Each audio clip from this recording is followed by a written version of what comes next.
Welcome back to the Make Time for Success podcast. This is episode number 273. So often we're told to work smarter, not harder, but I've just thought to myself that sometimes we don't know how to work without that feeling of hard. And I'm going to share with you in this episode 5 strategies to get more done without that feeling of stress. I hope you really enjoy this episode as much as I enjoyed creating it for you. Let's go listen to the episode together now.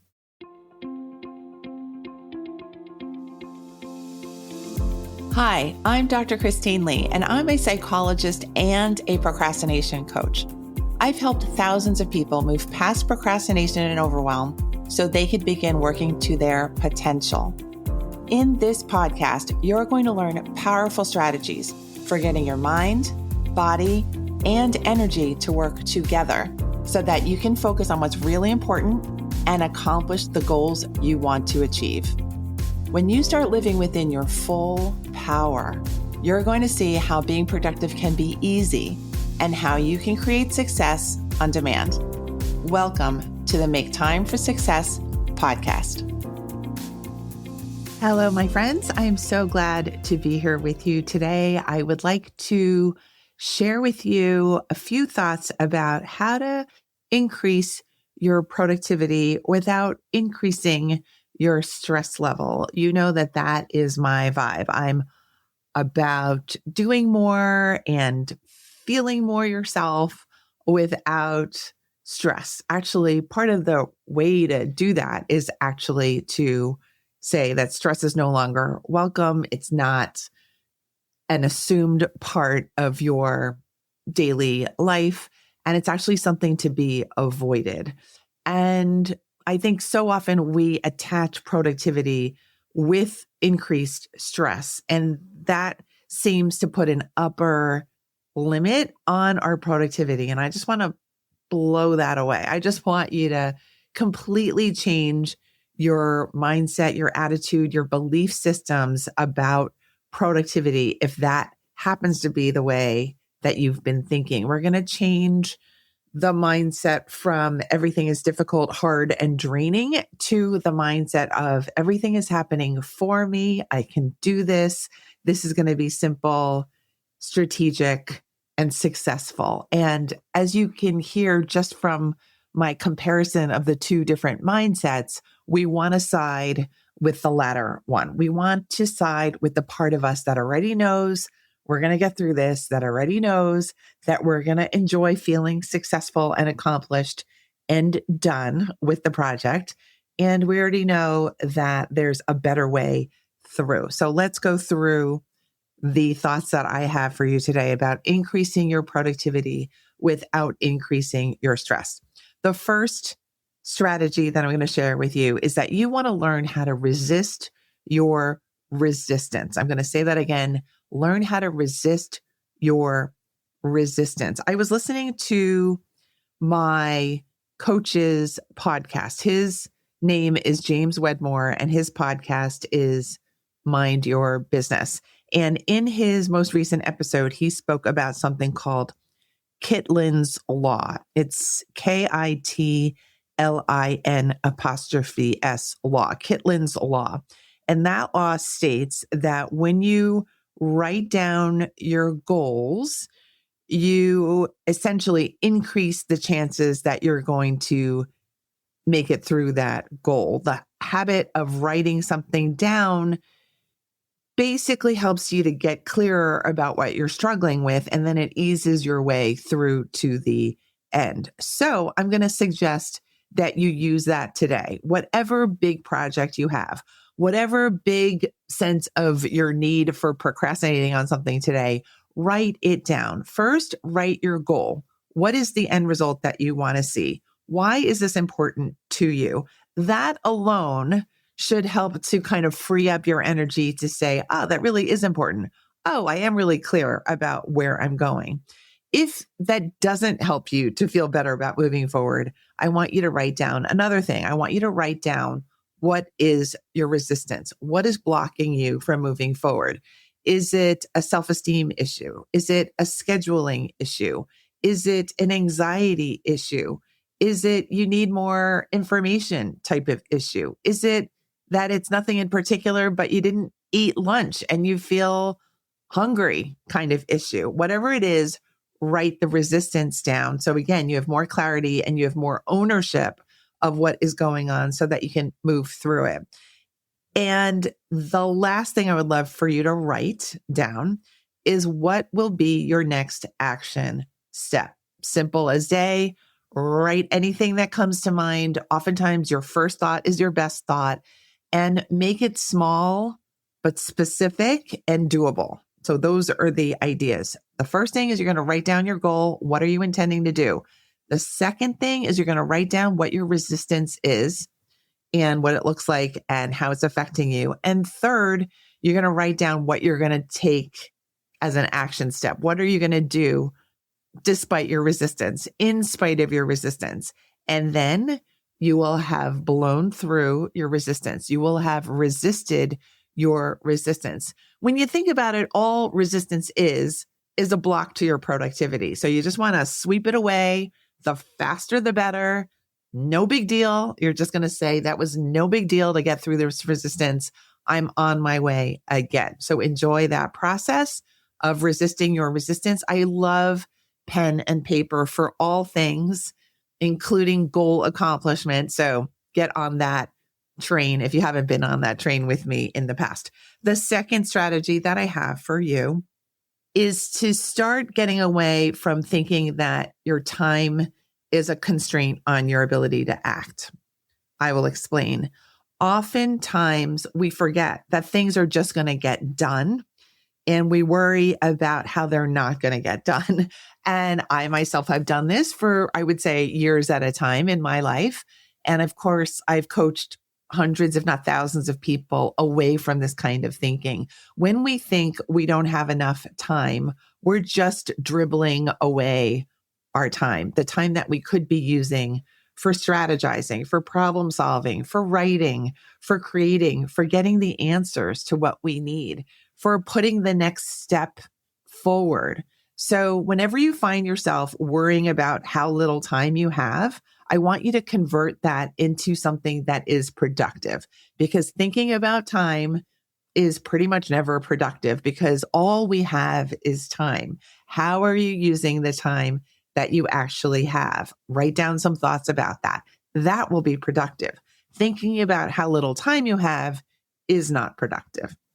The third strategy I have to share with you is you want to always remember to have a balance between your process and your progress.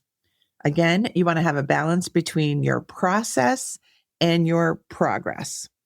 I will just spontaneously give you the example of creating these podcast episodes for you. If I thought too long about what is the content going to be for any particular podcast episode, this podcast would not be happening. I would not be posting one podcast episode a week because I would just be stuck in my head. I would be stuck trying to perfect the content. I would be stuck feeling anxious about, was the content good enough for your ears?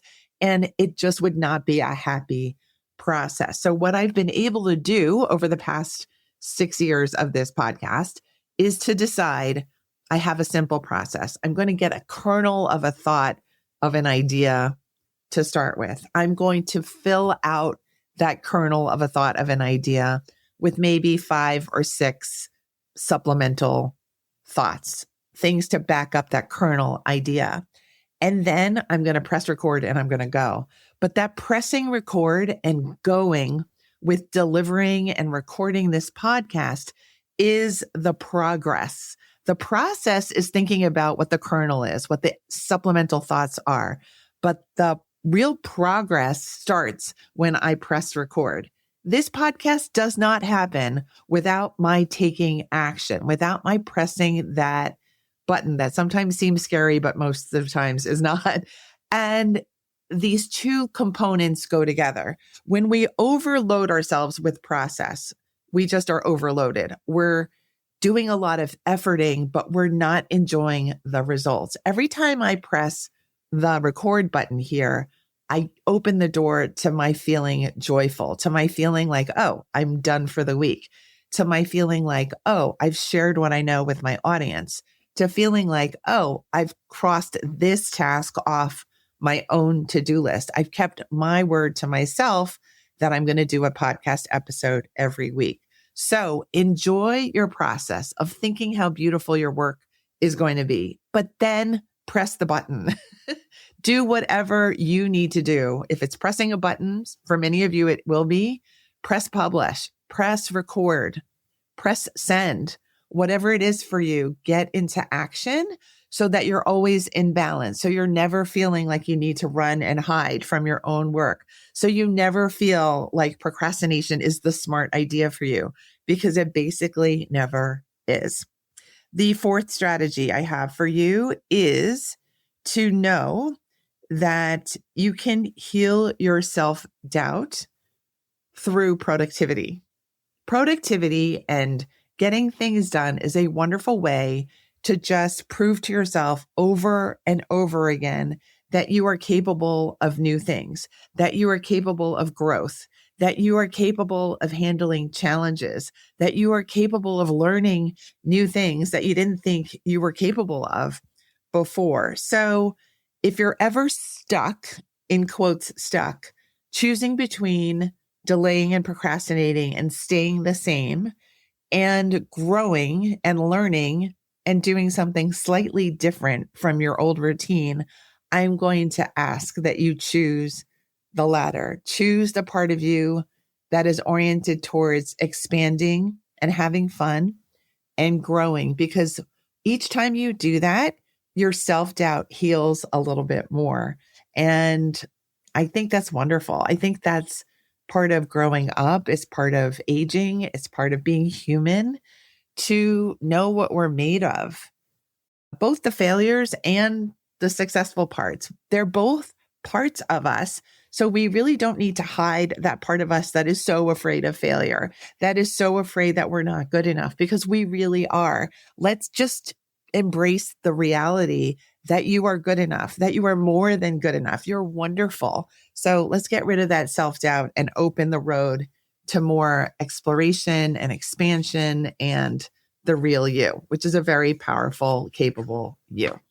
The last strategy that I have for you today is I would love for you to fall in love with yourself. Any negative feelings that are floating around, they are part of you, but they don't have to be the loudest part of you. So many of my clients mention, when we're doing coaching or I'm teaching a little something, they mention that they do a lot of yelling at themselves, whether it's for clutter or for unfinished projects or for going too slowly. That nasty voice comes in and says, oh, how come you didn't do that yet? Why is this still unfinished? How come you haven't learned how to declutter yet? And I want to say those negative voices have had their time in our lives. Those negative voices have helped to motivate us in the past. They really have, but they've also caused us to feel less than ourselves. They've caused us to feel like we don't have it together yet.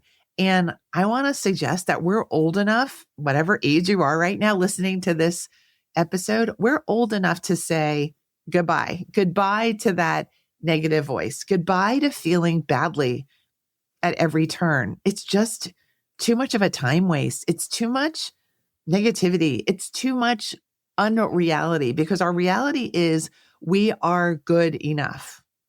If that helps you to get through, write it down. Use that pen and paper technique. Write to yourself, I am good enough. 4 words that will change your productivity. 4 words that will prevent you from yelling at yourself yet again. 4 words that will help you to keep standing when you feel like, oh, you know what? Now's my time to bow out.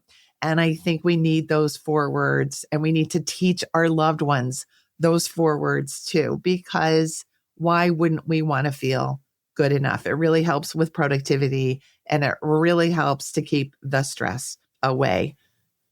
When we are talking negatively to ourselves, and we will, I can't help you to eliminate that, because we probably don't need to eliminate that.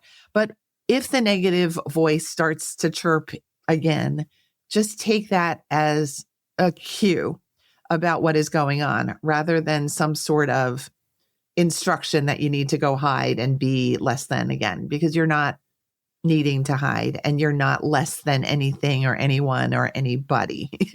So love yourself, fall in love with yourself in a big way, gigantically, with big hugs, big pats on your back, big treats for yourself, whatever makes you feel yourself. Go get you those things and tell yourself, I am good enough. I hope you enjoyed this episode. It was a lot of fun to share these strategies with you. If you'd like a free download to help you keep these strategies right next to you, should you choose to think about procrastinating soon, I want you to go to maketimeforsuccesspodcast.com/rocket. Again, it's maketimeforsuccesspodcast.com/rocket, because your productivity is about to skyrocket. I will see you next week.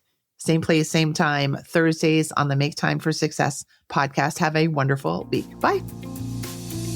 Thank you for listening to this episode of the Make Time for Success podcast.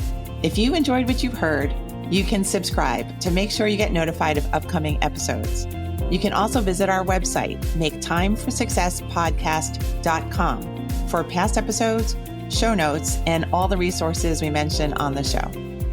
Feel free to connect with me over on Instagram too. You can find me there under the name Procrastination Coach.